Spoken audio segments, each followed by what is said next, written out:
Good afternoon. On this election day, I'm Olivia Proya. And I'm Rebecca Castor, and this is a Democracy in Action election update. These updates are occurring throughout the day, and we have reporters throughout Onondaga County to bring you all of the updates and stories on this election day. We have all reporters all over Onondaga County, and we start today with Daniel Booth, who is coming to us live from Fayetteville Free Library. What can you tell us, Daniel?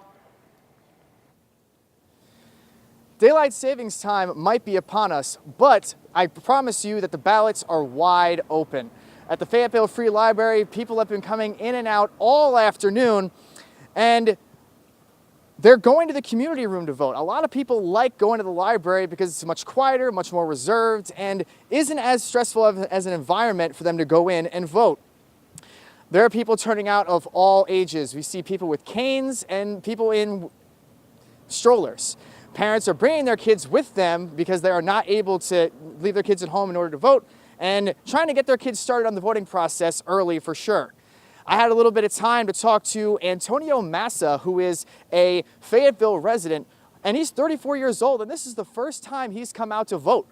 And his inspiration for coming out to vote is he's not a huge fan of the way that the current presidential administration is handling a lot of different things, and he's hoping that moving forward, helping out with the local elections really can help everything in Fayetteville and then moving up all the way through the ranks. Now, I can say this, we don't know what exactly is going on with the polls and all the voting, but we do know that democracy is in action here at the Fayetteville Free Library. I'm Daniel Booth for NCC News. Back to you in the studio.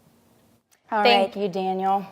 All right, thanks, Daniel, again. And we're keeping an eye on some big elections for you across New York. Incumbent Democratic Senator Kristen Gillibrand is running for re-election against Republican Shel Farley. And first-time Democratic candidate Dana Balter is taking on incumbent Republican John Katko in the intense fight for the 24th Congressional District seat. And Republican Mark Molinaro is challenging incumbent Governor Andrew Cuomo for New York State Governor. And another race that is also close to home is the battle for the 22nd Congressional District seat. Democrat Anthony Brindisi is challenging Republican Claudia Tenney for the seat. Brindisi currently serves on the New York State Assembly. He says he is running for Congress because he believes bipartisanship is what will get things done. Brindisi says Tenney works too close with the far right to make the best decisions for her constituents. And he promises to focus on investing in the local economy and in education if elected. Brindisi is in the intense fight over the 22nd congressional seat is Republican Claudia Tenney. Tenney currently holds the 22nd seat and has since 2016. She plans to continue improving New York's economy by keeping taxes low and creating more jobs if she's elected again. Tenney has recently received a great deal of celebrity support, with Donald Trump Jr. stopping at one of her campaign rallies in Rome on Monday.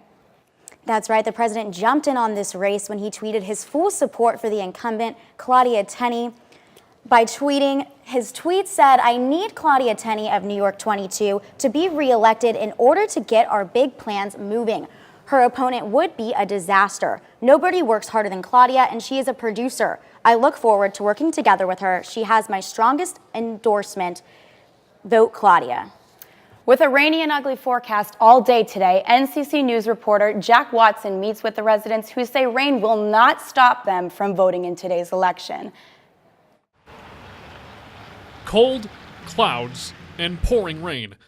On a normal Tuesday morning, not a great combination.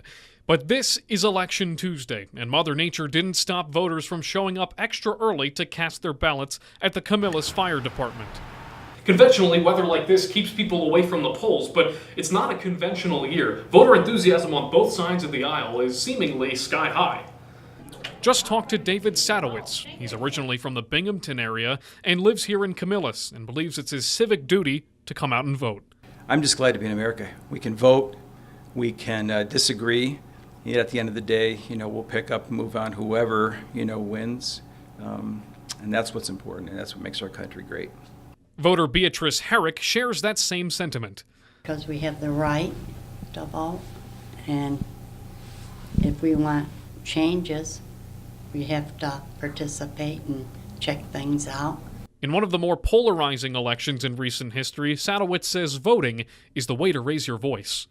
I think it's important for every citizen to come out and vote, to make their opinions heard. It's really the only way an individual has of expressing what they believe in, and hopefully other people share their beliefs. For NCC News and Democracy in Action, I'm Jack Watson. Rain, snow, or sunshine, you clearly can't stop New Yorkers from getting to the polls. Thank you, Jack. And to stay updated on all the stories this election day, NCC News has you covered with our Democracy in Action website. DIA is a project for the journalism students at the SI Newhouse School. We have reporters out in the field across central New York to keep you updated on voter turnout. And if you see a Democracy in Action reporter at your polling place, be sure to tweet us at Democracy Action. Finally cleared up in Cicero, and people are showing up to make their votes count. Our Fernando Garcia Franceschini is live at Believers Chapel with an update on the ballot count. That's right, Rebecca and Olivia. The sun is finally out here in Cicero, and even though it's still a little bit chilly, people have been making their way to Believers Chapel to make their voices heard. Now, Believers Chapel is one of many polling places here in Onondaga, but we've been told that over 1,600 people have come here to vote. We've been told the amount of people coming in has been very steady since very early on. At 6 a.m. they open up the polls, and they're going to be open till 9 p.m.